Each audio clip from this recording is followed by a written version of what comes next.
Halo teman-teman, bertemu lagi dengan saya Audi Agrosofian, mahasiswa Fakultas Ekonomi Universitas Negeri Semarang dengan NIM belakang 174. Nah, kali ini saya akan membahas tentang pengguna dan pengembangan sistem. Yang pertama yaitu ada organisasi bisnis.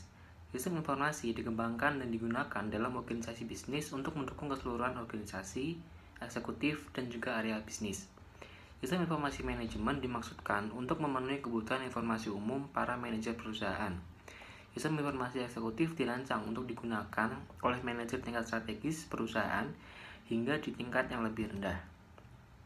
Sistem ini dirancang khusus untuk organisasi fisik, yaitu cara bagaimana sumber daya fisik seperti manusia, bahan baku, mesin, dan juga uang dialokasikan ke berbagai area fisik perusahaan.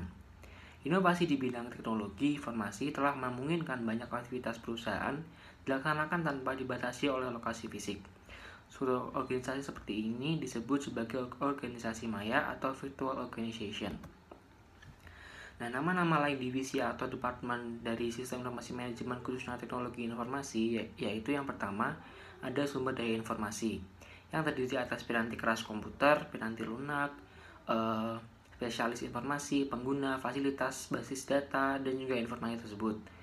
Sebagian besar sumber daya ini pada umumnya berlokasi di layanan informasi dan merupakan tanggung jawab dari Chief Information Officer atau CIO.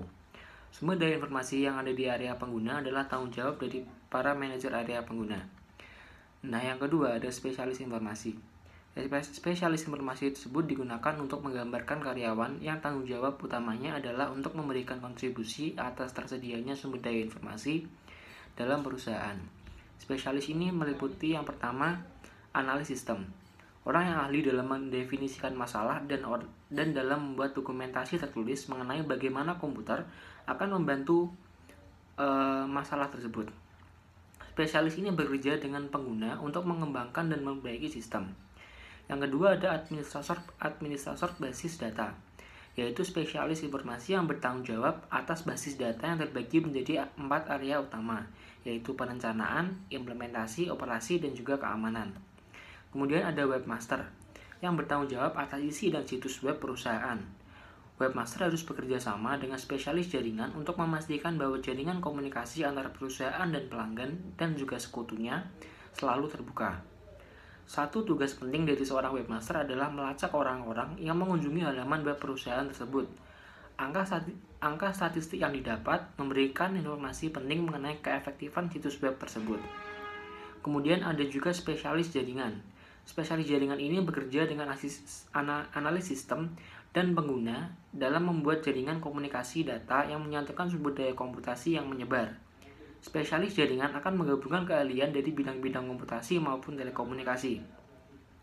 Telekomunikasi pada intinya merupakan pertukaran informasi jarak jauh dan perannya sangat strategis, terutama di negara yang memiliki wilayah luas dan tengah bergerak menuju masyarakat modern seperti Indonesia saat ini.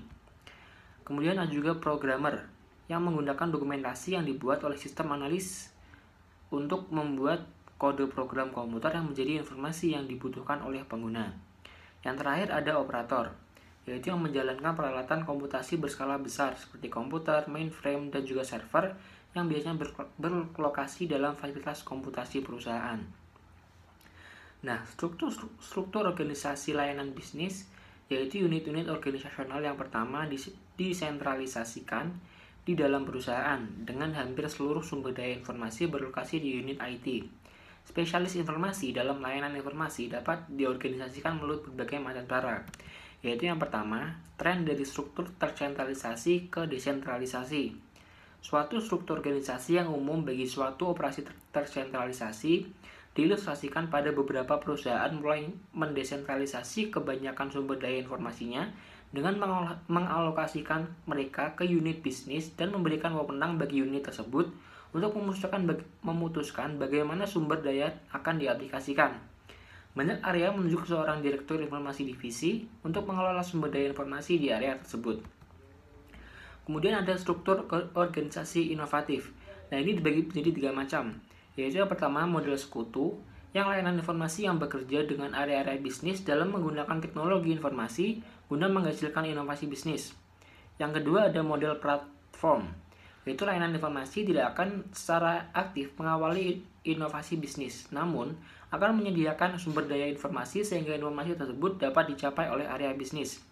Dan yang terakhir ada model terskala, yaitu sumber daya yang harus diperoleh begitu peluang pasar muncul dan harus dapat dengan cepat dilepaskan ketika peluang tersebut tidak lagi terjadi, sehingga mempertahankan biaya tetap pada tingkat yang minimum. Kemudian kita akan mengenal apa itu End User Computing atau AUC, yaitu adalah sebuah konsep dalam rekayasa perangkat lunak yang mengacu kepada abstraksi dari kelompok orang-orang yang pada akhirnya akan mengoperasikan sebuah software. Definisi AUC adalah pengembangan seluruh atau sebagian sistem berbasis komputer oleh pemakai. AUC berkembang karena beberapa alasan, yaitu yang pertama, meningkatnya pengetahuan tentang komputer, antrian jasa informasi, perangkat keras yang murah, dan juga perangkat lunak yang sudah jadi. AUC sendiri adalah sistem informasi berbasis komputer yang secara langsung mendukung aplikasi operasional, manajerial, dan juga end user itu sendiri. Nah, pasti AUC memiliki tahap-tahap perkembangan, yaitu yang pertama ada isolasi. Pemakai melihat tiap aplikasi sebagai entry yang terpisah. Pemakai menerima dukungan nyata yang sedikit dari sistem, dan pemakai ini menggunakan sistem tersebut terutama untuk mendapatkan pengenalan dengan pemrosesan komputer. Nah, tahap yang kedua yaitu sound alone.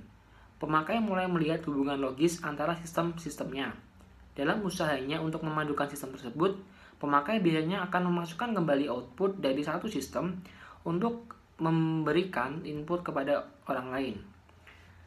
Yang ketiga yaitu integrasi manual. Para pemakai mulai menukarkan data di antara mereka dan dengan fasilitas komputerisasi sentral dalam bentuk disket. Yang keempat yaitu integrasi otomatisasi. Pemakai bisa menukar data dengan database sentral dengan menggunakan jaringan komunikasi. Pertukaran ini dilakukan oleh DBMS yang mengelola database sentral.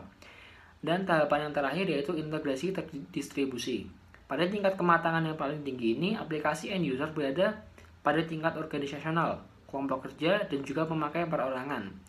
Database terpisah didistribusikan ke seluruh perusahaan pada setiap tingkat, dan integrasi dilakukan oleh DBMS terdistribusi. Jenis-jenis AUC yang pertama yaitu pemakai akhir tingkat menu, yaitu pemakai akhir menggunakan menu-menu yang sudah ada di perangkat lunak karena pemakai di level ini tidak bisa menciptakan perangkat lunak. Yang kedua yaitu pemakai akhir tingkat perintah, itu para pemakai di level ini tidak hanya dapat menggunakan menu-menu yang sudah ada, tetapi juga dapat menggunakan bahasa perintah dari perangkat lunak. Yang ketiga yaitu pemakai akhir tingkat programmer, yaitu sebagai pemakai akhir dapat menggunakan bahasa-bahasa pemrograman seperti HTML, JavaScript, dan mereka dapat mengembangkan program yang sesuai dengan kebutuhan mereka sendiri. Yang keempat yaitu personil pendukung fungsional. Personil pendukung fungsional ini adalah spesialis informasi dalam arti sesungguhnya. Terlebih mereka berdedikasi pada area pemakai tertentu dan melapor pada manajer unit bisnis mereka. Nah, kemudian kita akan mengenal tentang virtual office. Virtual Office mengakui bahwa pekerjaan kantor dapat dilakukan hampir di semua lokasi geografis, selama tempat kerja tersebut terhubung dengan satu atau lebih lokasi tetap perusahaan oleh suatu jenis kemampuan komunikasi elektronik. Konsep ini dimulai dengan telecommuting, lalu disempurnakan untuk menjadwalkan suatu fasilitas kantor yang disebut dengan hoteling. Telecommuting sendiri yaitu merupakan satu cara yang tepat untuk menggambarkan bagaimana karyawan dapat secara elektronik pergi ke tempat kerja. Dan hoteling itu sendiri bahwa perusahaan menyediakan suatu fasilitas terpusat yang dapat dibagi bersama oleh karyawan jika terdapat kebutuhan akan ruangan dan dukungan kantor. Nah, pastinya virtual kantor ini memiliki kelebihan dan kekurangan. Kelebihannya itu sendiri yaitu biaya fasilitas dan peralatan yang lebih rendah. Tentu saja hal ini kita tidak membutuhkan peralatan kantor dan juga fasilitas di kantor juga. Yang kedua yaitu berkurangnya penghentian pekerjaan dan juga kontribusi sosial. Nah, kekurangannya antara lain yaitu moral yang rendah dan juga kekhawatiran akan resiko keamanan. Nah, sekian penjelasan materi dari saya. Bila ada kesalahan mohon dimaafkan. Sampai bertemu di materi selanjutnya.